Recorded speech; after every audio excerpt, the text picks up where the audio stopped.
Bonjour tout le monde, bienvenue à ce podcast du parcours initiatique des guerrières authentiques. Donc, si tu es là, j'imagine qu'il y a une partie de toi qui a cet archétype-là à l'intérieur qui existe et probablement que dans la vie, toi aussi, tu as le sentiment que tu as été un peu bousculé. Mon nom est Josée Vernier, je suis propriétaire du centre holistique L'Harmonie, entrepreneur spirituel à temps plein depuis maintenant 6 ans. Et ce que j'adore, c'est pouvoir partager ma passion avec les gens qui m'entourent, avec les curieux comme moi de développement personnel, de spiritualité. Alors, à travers ces entrevues inspirantes et parfois un peu troublantes, je vais recevoir des travailleurs de lumière, des gens qui œuvrent dans le domaine de la santé, dans les médecines alternatives, médecines complémentaires. Et ces hommes, ces femmes qui vont venir à notre rencontre, en toute humilité, vont venir nous partager leur expérience de vie, leur bagage, les différents, peut-être nuits noires de l'âme qu'ils ont vécues à travers leur parcours de transformation intérieure. Parce qu'au final, ce qui nous intéresse, c'est pas seulement qu'est-ce qui a fonctionné, mais c'est également à quel moment certaines personnes ont su se relever, mettre un genou à terre et aller trouver les ressources à l'intérieur d'eux-mêmes pour transformer puis transcender des blessures qui étaient là depuis longtemps. Alors j'espère sincèrement que ce podcast va être un espace inspirant où tu vas apprendre des trucs, des stratégies, peut-être même que tu vas apprendre à te découvrir toi-même en découvrant les gens qui vont venir se livrer ici au podcast. Alors je t'invite à partager celui-ci si le sujet t'intéresse, évidemment à mettre tes commentaires sous la vidéo et à faire en sorte de propager ce podcast-là autour de toi. Parce qu'avant d'apprendre là, à jouer avec les licornes, à danser avec les filles, là, puis à jaser avec les anges, ben il y a un processus à faire. C'est celui-là dont je te parle, c'est celui dont j'ai goût que les collaborateurs viennent te livrer. Alors je te dis à tout de suite, on se retrouve de l'autre côté.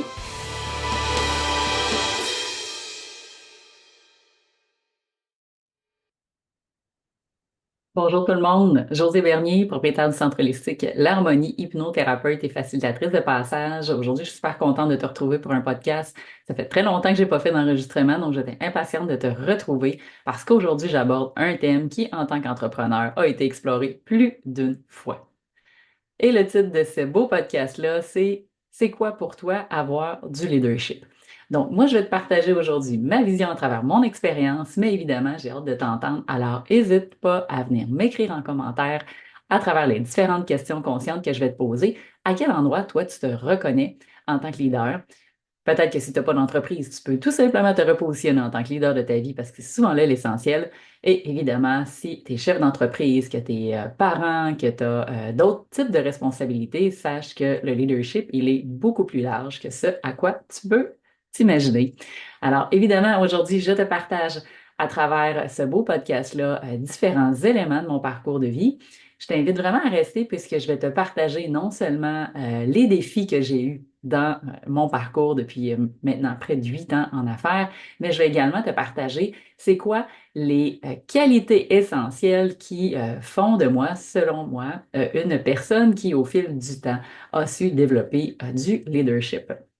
Alors, prends le temps de m'écrire, prends le temps de me saluer et en effet, si tu souhaites partager ce podcast-là parce que toi-même, tu penses que ça pourrait parler à quelqu'un d'autre, je t'invite sincèrement à partager l'information afin qu'il y en ait d'autres personnes qui puissent s'inspirer aussi à devenir des leaders de leur vie. Alors, je commence, je me suis pris beaucoup de notes aujourd'hui, alors étonne-toi pas si tu me vois baisser les yeux, c'est que j'ai vraiment beaucoup d'informations à te transmettre. D'abord, qu'est-ce qui m'a amené à parler de ce super thème-là? C'est un livre que j'ai lu il y a de ça quelques années, que j'ai relu dernièrement. L'âme du leader de Deepak Chopra, hein, comment libérer votre potentiel de leader. J'adore ce livre-là. Je l'ai lu il y a peut-être 3 ans. Je l'ai relu cet été parce qu'il y avait beaucoup de beaux enseignements. C'est très riche. Et quand je me suis repenchée sur cette fameuse posture du leader de l'âme, j'ai réalisé que ça allait un petit peu plus profond que ce que je pouvais simplement lire dans la définition, mais je vais quand même vous la proposer parce que je vais toujours voir la puissance et la symbolique des mots. Quand on est hypnothérapeute, le sens des mots prend toute une forme spécifique, donc je te partage ici ce qu'il y en est. Je me suis intéressée à ça. En fonction du livre, je me suis intéressée à ça parce que j'ai toujours admiré les gens qui avaient du leadership. C'est des gens pour moi qui m'ont beaucoup inspirée. C'est-à-dire que ceux qui sont à la fois, je vais dire, dans une posture de confiance, dans une posture d'autorité intérieure, qui s'assument pleinement, qui sont authentiques, qui sont honnêtes, ont toujours été des gens à travers ces compétences-là de meneur, de leader, que j'ai beaucoup apprécié. Donc, j'ai voulu aller voir c'est quoi la différence entre le leader positif versus c'est quoi la différence entre le leader négatif. Parce que pour être franche, ça m'est arrivé plusieurs fois dans ma vie d'être peut-être ce leader-là qui n'était pas toujours négatif, c'est-à-dire qui était plus défaitiste, qui avait tendance des fois à se taper sa tête, à exiger beaucoup et pas être capable de reconnaître sa valeur. Donc, je te parle de ça aujourd'hui pour mettre de l'avant un petit peu la définition. Dans le fond, moi, ce que j'ai lu à travers le leadership, c'était comment qu'on reconnaît quelqu'un dans cette posture-là, dans le terme le plus spécifique, qui est emprunté vraiment de l'anglais, c'est que c'est la capacité d'un individu à mener ou à conduire d'autres individus ou organisations dans le but d'atteindre certains objectifs. Donc, c'est quelqu'un qui, à quelque part, est capable de guider, d'influencer et d'inspirer les autres.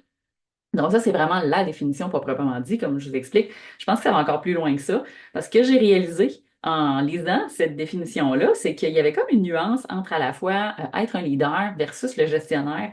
Parce que celui souvent qui va diriger une entreprise, celui qui va comme gérer, on va dire qu'il y a déjà des compétences de gestion, ce que j'apprends à développer en passant, et celui peut-être qui naturellement a ça inné en lui, il va avoir cette capacité-là d'inspirer les autres. Donc, ce ne sera pas juste, si je prends l'exemple de l'administration, si je prends l'exemple de la politique, si je prends l'exemple de ces hauts dirigeants, on va dire que souvent les gens ont la capacité de mener un groupe, mais que celui qui va le faire pour son propre pouvoir personnel va être celui qui parfois va être dans une posture de leader négatif et non une posture de leader positif.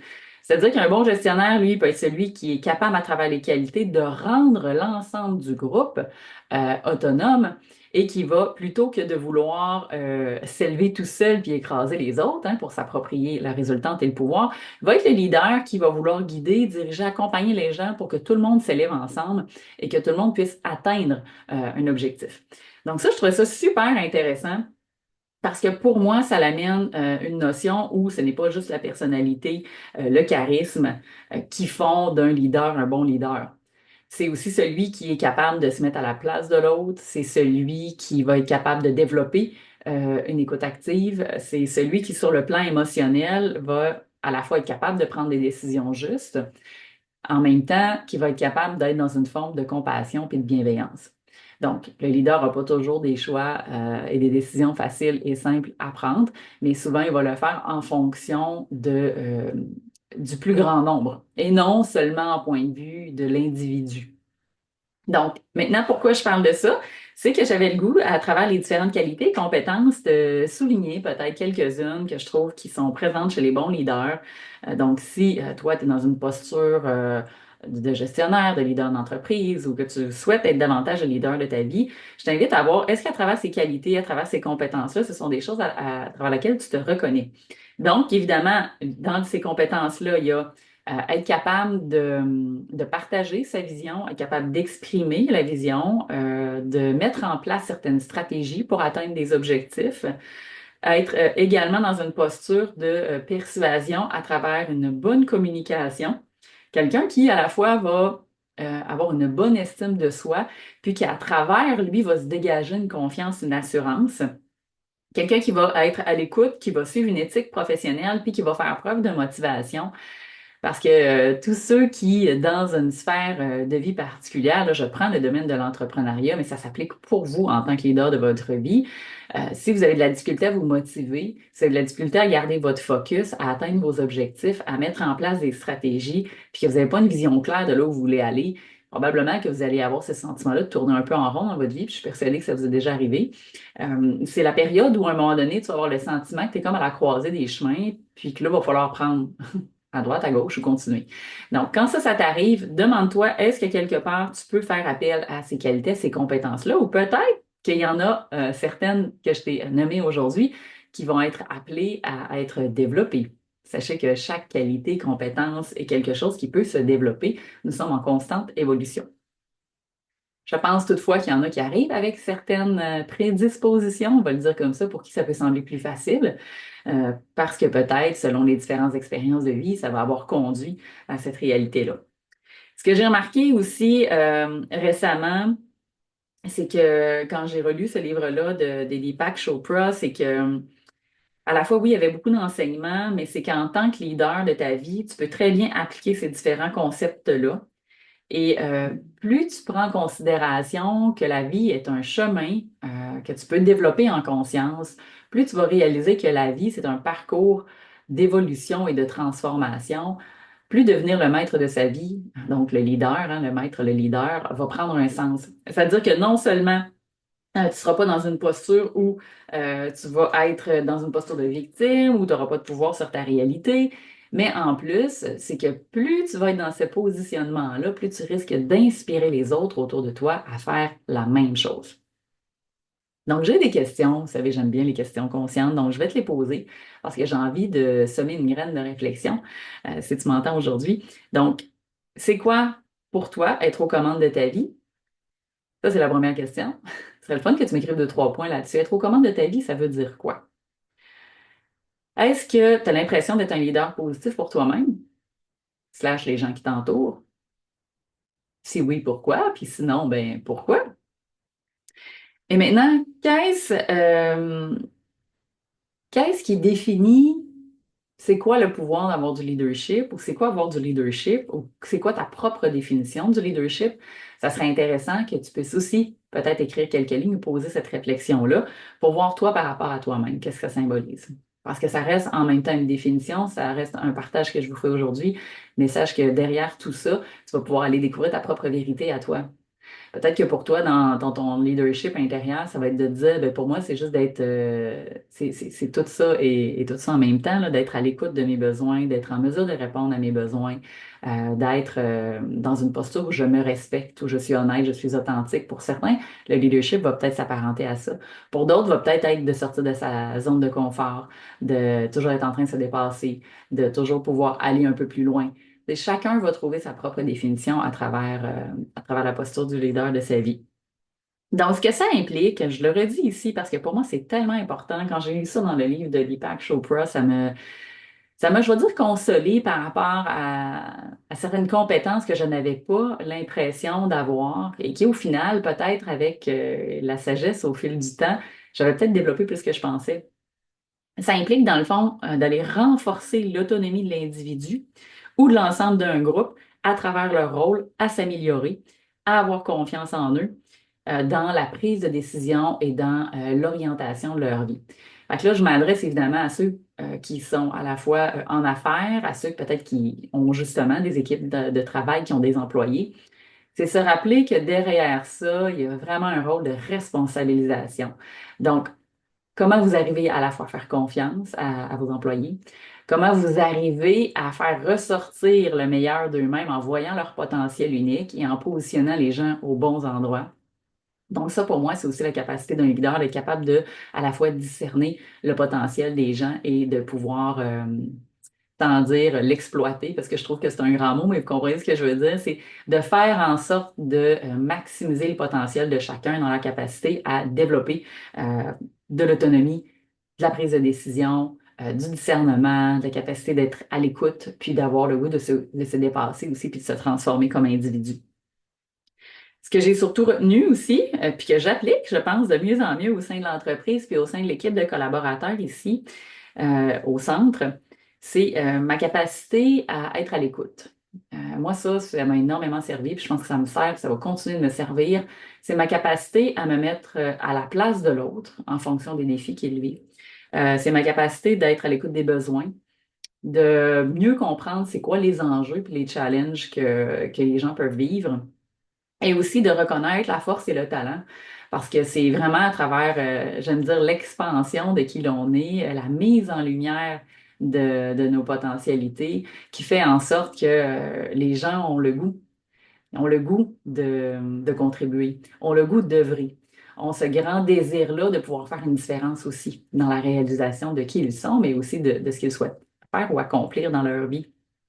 Donc ça, je pense vraiment que ce sont des éléments qui continuent de m'accompagner à tous les jours et même personnellement dans ma vie, c'est-à-dire que ce soit dans mon rôle de mère, que ce soit dans ma relation de couple, comment je peux faire en sorte de réutiliser ces qualités, ces compétences-là pour me permettre non seulement de devenir quelqu'un qui a les 2 mains sur le volant de sa propre vie, mais quelqu'un qui va aussi inspirer les autres à se responsabiliser et à se prendre en charge dans leur développement du leadership. Donc, c'est primordial pour moi d'avoir ces capacités-là, de l'intelligence émotionnelle. Je pense que ça fait partie des bons leaders. Je pense aussi que d'exprimer ce potentiel-là unique est une grande source de motivation pour plusieurs personnes. C'est comme de dire, voici mon essence, voici ma couleur, je me permets de vibrer cette couleur-là. Donc, évidemment, dans tout mon parcours de guerrière authentique, je peux pas passer sous silence les différents enjeux que j'ai eus. Ce serait de me mentir et de vous mentir à vous-même, parce que là, je vous parle des qualités de ce qui m'a aidé. Par contre, c'est important de nommer les embûches, les endroits où on peut se prendre un peu les pieds dans les fleurs du tapis, où on peut s'enfarger, puis finalement réaliser que, ben, dans ces beaux apprentissages, on peut encore faire mieux. Parce que je n'aime pas parler d'erreur, j'aime parler d'enseignement et d'apprentissage. Donc, les failles de cette leader-là en moi, ça a été quoi? Je les partage en toute humilité aujourd'hui. Au niveau de la confiance et de l'estime de soi, j'ai fait un immense travail. Je vous ferai pas de cachette. La reconnaissance de la valeur face au fameux syndrome de l'imposteur a été un défi. Je vous partage, tu sais, encore une fois mon histoire. À chaque fois, vous avez une petite bride un peu plus de moi. Tu sais, je viens d'un milieu où les gens, la plupart, sont salariés. Je n'avais pas nécessairement, moi, de modèle de parents entrepreneurs en soi. J'ai étudié dans le domaine de la santé, du mieux-être, comme technicienne en physiothérapie. J'ai fait ça pendant plusieurs années. Donc, moi, quand la cloche a sonné très fortement à l'intérieur, de me lancer à mon compte puis de partir en affaires. J'avais pas étudié là, dans le programme d'entrepreneur, là, genre en bourse ou j'avais pas fait de formation. Il n'y avait rien qui aurait pu me prédire qu'un jour je jouerais ce rôle-là dans ma vie et que je développerais une entreprise et que finalement ça prendrait de l'expansion comme celle-là.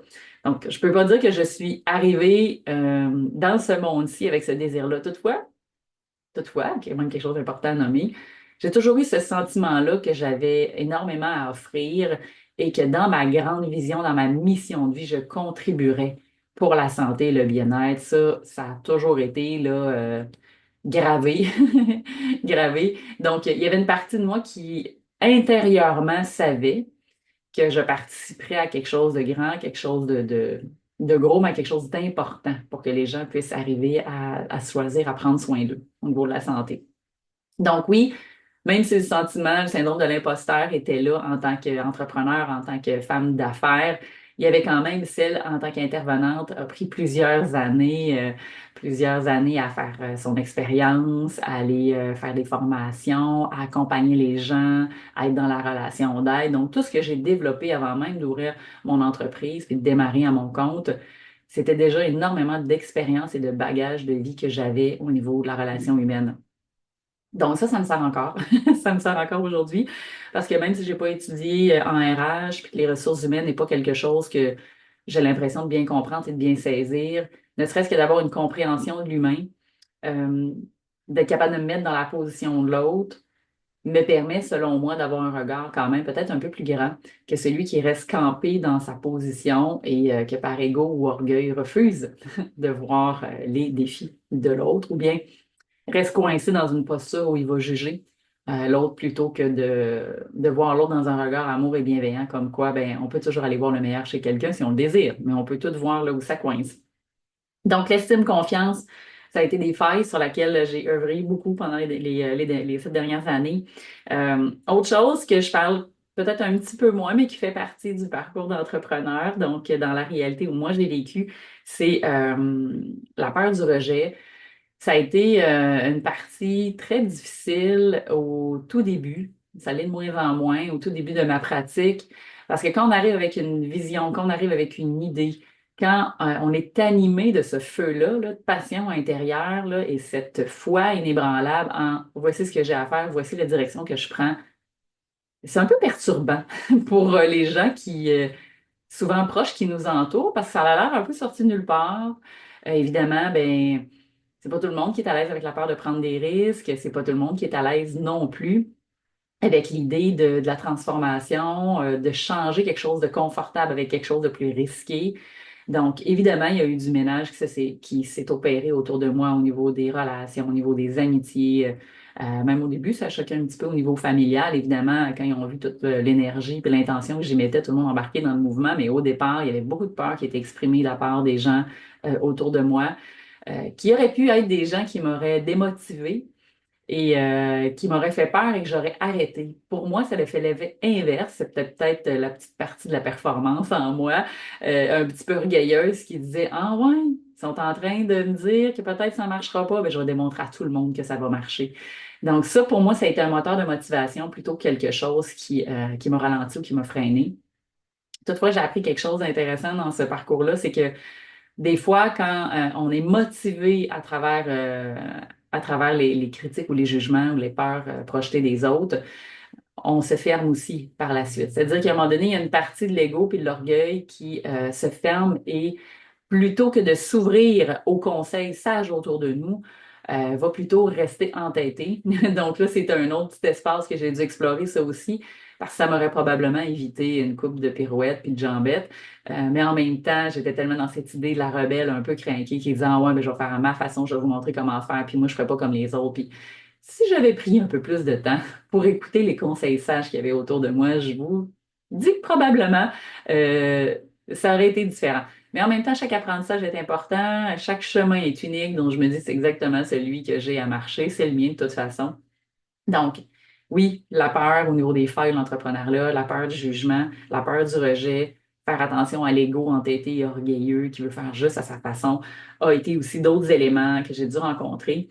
La peur du risque peut faire partie des failles entrepreneuriales où ça va challenger les gens. Est-ce que ça m'est déjà arrivé? Oui.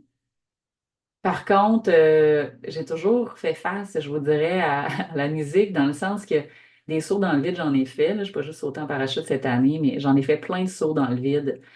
Fait qu'il y a une partie de moi qui a confiance probablement à mes compétences, à mon potentiel, mais j'ai surtout une partie de moi qui fait tellement confiance dans cette mission-là, dans cette intuition, qu'il y a comme une foi inébranlable que la vie va continuer de faire en sorte que ce pourquoi j'œuvre va fonctionner.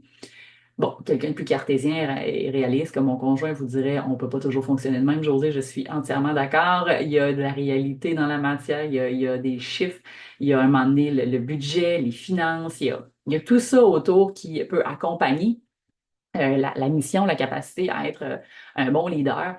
Mais il y a quelque chose foncièrement, je pense que ce n'est pas tout le monde qui a de façon innée, c'est ce goût du risque, cette capacité-là de prendre des décisions des fois, même si ça fait aucun sens, mais ton intuition profonde te dit d'aller là, même si tout le monde te dit que c'est une mauvaise idée.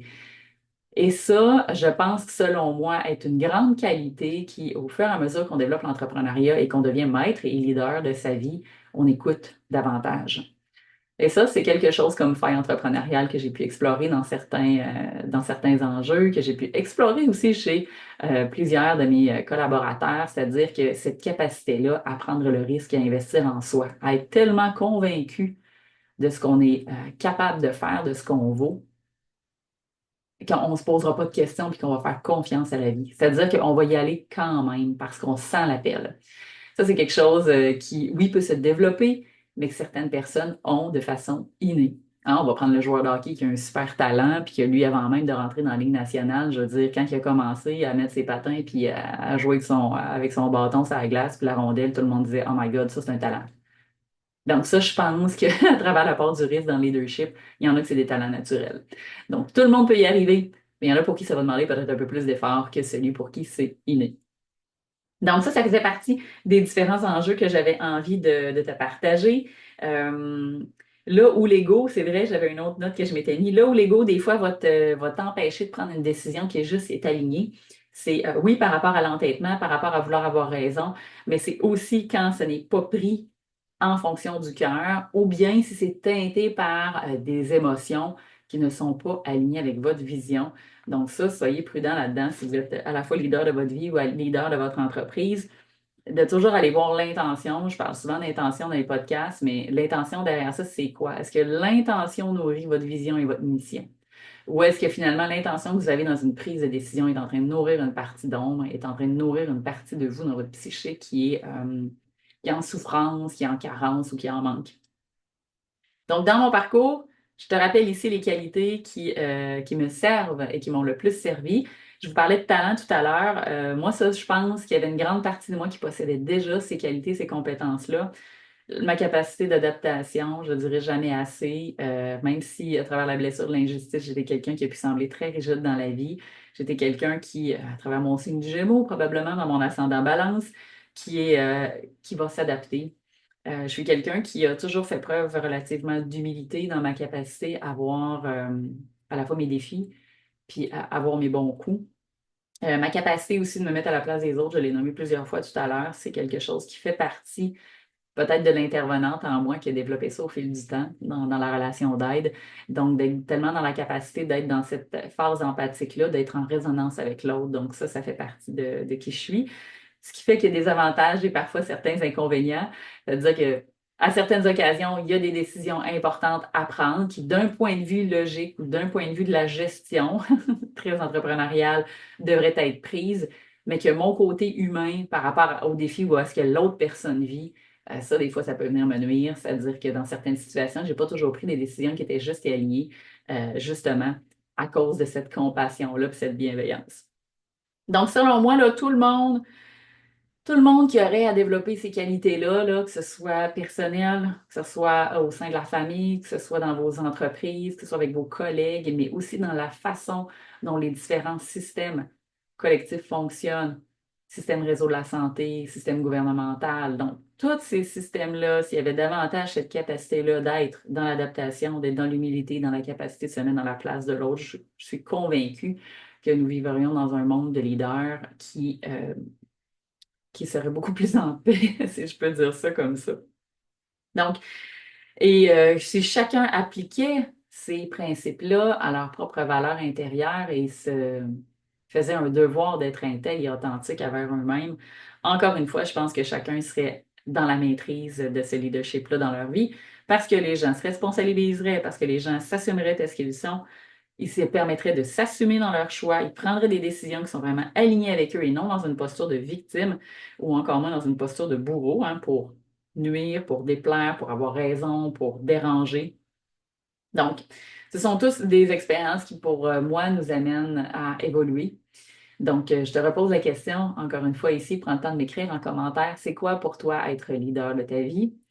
Euh, Comment tu peux exprimer ça dans ton quotidien? Pas besoin d'être gestionnaire d'entreprise, hein, pour avoir une forme d'autorité intérieure puis être leader, pour prendre la maîtrise, pour faire des choix qui sont alignés avec toi-même. Donc, prends le temps de m'écrire ça en commentaire. Puis j'avais une autre question qui m'est montée quand j'ai écrit ce podcast-là, puis j'avais vraiment envie de te la partager parce que j'ai rencontré à plusieurs reprises cette thématique-là. C'est quoi pour toi la différence entre le savoir-être et le savoir-faire? J'ai le goût de t'entendre. Parce qu'il y a des gens extraordinaires dans le savoir-faire. Extraordinaires. Et ça, je pense que beaucoup de grands leaders possèdent ça. La nuance pour moi entre un grand leader de l'âme ou un grand leader gestionnaire, c'est aussi le savoir-être. Alors pose-toi la question, est-ce que toi, tu as l'impression d'avoir ce savoir-faire-là et également d'être dans le savoir-être? J'ai envie de t'entendre. Écris-moi en commentaire. Puis s'il y a toute autre compétence, qualité à développer selon toi en tant que leader d'entreprise, en tant que leader de ta vie, si tu as eu des expériences que tu as envie de me partager, j'ai vraiment le goût de te lire, j'ai le goût d'ouvrir le dialogue et la discussion.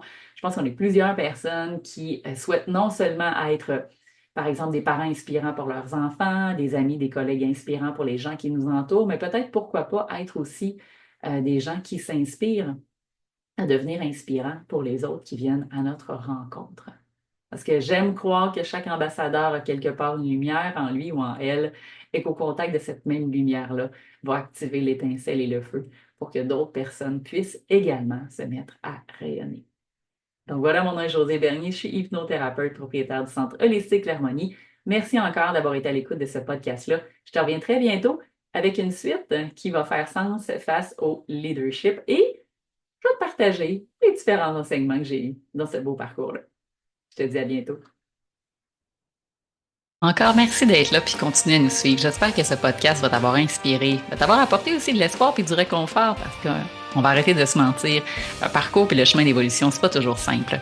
Donc, si toi-même tu es dans cette quête-là d'éveil spirituel puis que tu fais du travail sur toi présentement, et que tu aimerais connecter et peut-être même contacter directement un de mes invités pour en savoir plus sur ses différentes approches de soins, sur ses services, alors je vais t'inviter à prendre les liens en commentaire et pouvoir contacter directement la personne. Tu aimerais peut-être aborder un thème, il y a un sujet qui te passionne, il y a quelque chose que tu aimerais toi-même peut-être partager dans ton histoire de vie, dans le domaine de la santé ou du développement personnel et spirituel, alors je t'invite à m'écrire info@harmoniestoi.ca, ça va me faire plaisir de te rencontrer. Alors j'ai hâte de lire tes commentaires et continue de partager ce podcast, je suis sûre que ça va pouvoir inspirer plein d'autres personnes, tout comme toi, à prendre soin de sa santé.